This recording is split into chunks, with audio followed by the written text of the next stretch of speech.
Big boss Malayalam season 4 ഈ ആഴ്ചത്തെ നോമിനേഷനാണ് നടന്നത്. അതായത് ബിഗ് ബോസ് നോമിനേഷൻ രീതികളിൽ പുതിയ പുതിയ സ്ട്രാറ്റജികൾ മാറി പയറ്റിക്കൊണ്ടിരിക്കുകയാണ്. ഇന്നിപ്പോൾ 3 പേരെ വീതം കൺഫെഷൻ റൂമിൽ വിളിച്ചു വരുത്തി ചർച്ച ചെയ്ത് ഒരാളെ നോമിനേറ്റ് ചെയ്യാനാണ് ബിഗ് ബോസ് നിർദ്ദേശിച്ചത്. ആദ്യം തന്നെ ആരൊക്കെയാണ് ഈ ആഴ്ചത്തെ നോമിനേഷനിൽ വന്നത് എന്ന് പറയാം, എന്നിട്ട് അതിന്റെ വിശദാംശങ്ങളിലേക്ക് കടക്കാം. സുചിത്ര, വിനയ്, സൂരജ്, അതുപോലെ അഖിൽ എന്നിവരാണ് ഈ ആഴ്ചത്തെ നോമിനേഷനിൽ എത്തിയത്. ആദ്യം തന്നെ ബിഗ് ബോസ് സുചിത്ര, ലക്ഷ്മിപ്രിയ, ബ്ലെസ്ലി എന്നിവരെയാണ് കൺഫെഷൻ റൂമിലേക്ക് വിളിപ്പിച്ചത്. ഇവർക്കിടയിൽ വലിയ ചർച്ചകളൊന്നും നടത്താതെ തന്നെ സുചിത്ര നോമിനേഷനിലേക്ക് വരാൻ തയ്യാറാക്കുകയായിരുന്നു. ഇതുവരെയും നോമിനേഷനിൽ വരാത്തത് കൊണ്ട് പ്രേക്ഷകരുടെ തീരുമാനം എന്തെന്നറിയാൻ താല്പര്യമുണ്ടെന്നും അറിയിക്കുകയായിരുന്നു സുചിത്ര. ബ്ലെസ്ലി എന്നാൽ ഇതിനിടയിൽ മാക്സിമം ലക്ഷ്മിപ്രിയയെ കൂടെ നോമിനേഷനിൽ നിന്നോളാൻ പ്രേരിപ്പിക്കുന്നുണ്ട്. സുചിത്ര അതിന് സപ്പോർട്ട് ചെയ്യാത്തത് കൊണ്ട് ആ ഒരു ശ്രമം നടന്നില്ല. എന്തായാലും ബ്ലെസ്ലി ക്യാപ്റ്റൻ ആയതുകൊണ്ട് ബ്ലെസ്ലിയെ ഇവർക്ക് നോമിനേറ്റ് ചെയ്യാൻ സാധിക്കില്ല. അതുകൊണ്ട് തന്നെ സുചിത്ര തന്നെ നോമിനേഷനിൽ എത്തി.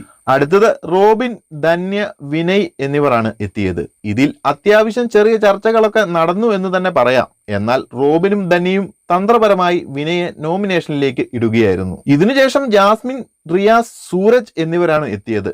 വളരെ ദീർഘനേരം ചർച്ചകൾ ഇവർക്കിടയിൽ നടന്നു എന്ന് തന്നെ പറയാം. റിയാസിനൊക്കെ വാചകം മാത്രമേ ഉള്ളൂ എന്ന് ഇന്നത്തെ നോമിനേഷൻ കണ്ടപ്പോൾ മനസ്സിലായി. പേടിച്ചിട്ട് ആകെ ഒരു അവസ്ഥയിലായിരുന്നു. എന്നാൽ ജാസ്മിനും കൂടി ചേർന്ന് സൂരജിനെ നോമിനേഷനിലേക്ക് ഇടുകയായിരുന്നു. സൂരജ് ആണെങ്കിലും ബിഗ് ബോസ് ഹൗസിൽ വലിയ ചലനങ്ങളൊന്നും സൃഷ്ടിക്കാതെ ഒരു സേഫ് ഗെയിം കളിച്ച് നിൽക്കുന്ന ഒരു കണ്ടസ്റ്റന്റ് കൂടിയാണ്. അതുകൊണ്ട് നോമിനേഷനിൽ വന്നതിൽ തെറ്റ് പറയാൻ സാധിക്കില്ല. അടുത്തത് റോൺസൺ, അഖിൽ, ദിൽഷ എന്നിവരാണ് എത്തിയത്. സമാധാനപരമായി ചർച്ചകൾ തുടങ്ങിയെങ്കിലും പിന്നീട് അങ്ങോട്ട് ചെറിയ ആർഗ്യുമെന്റുകൾ നടത്തി സ്വന്തം നിലയുറപ്പിക്കാൻ നോക്കുന്നതാണ് കണ്ടത്. അഖിലാണെങ്കിലും റോൺസൺ ആണെങ്കിലും അതുപോലെ ദിൽഷയാണെങ്കിലും നല്ല രീതിയിൽ സ്വന്തം അഭിപ്രായങ്ങൾ ഉന്നയിച്ചു എന്ന് തന്നെ പറയാം. എന്നാൽ സംസാരം നീണ്ട ഒരു തീരുമാനത്തിലെത്താൻ സാധിക്കാതെ വരികയും റോൺസണൊക്കെ സെന്റി അടിച്ച് സൈഡായി എന്ന് തന്നെ പറയാം. പുള്ളിയൊക്കെ ഇത്ര തോൽവിയാണെന്ന് ഇന്നാണ് മനസ്സിലായത്. ഒടുവിൽ അഖിൽ സ്വയം നോമിനേഷനിലേക്ക് വരികയായിരുന്നു. ശരിക്കും പറഞ്ഞാൽ അഖിലിന്റെ ഒരു തന്ത്രം തന്നെയായിരുന്നു എന്ന് പറയാം. അത്രയും സമയം ബാക്കി 2 പേരെയും ഇട്ട് കളിപ്പിച്ചിട്ട് അവസാന നിമിഷം ഒരു ഹീറോയെ പോലെ നോമിനേഷനിൽ വന്നു.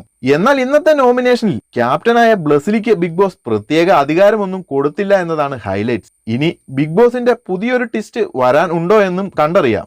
എന്തായാലും ഈ ആഴ്ച സുചിത്ര, വിനയ്, അഖിൽ, സൂരജ് എന്നീ 4 പേരാണ് നോമിനേഷനിൽ വന്നത്. അപ്പോൾ ബിഗ് ബോസ് മലയാളം സീസൺ 4ന്റെ ഏറ്റവും പുതിയ അപ്ഡേറ്റുകൾ അറിയാനും അതുപോലെ തന്നെ ഈ ആഴ്ചയിലെ വോട്ടിംഗ് റിസൾട്ട് അറിയുന്നതിനും ചാനൽ സബ്സ്ക്രൈബ് ചെയ്യുക. അഭിപ്രായങ്ങൾ കമന്റ് ബോക്സിൽ അറിയിക്കുക.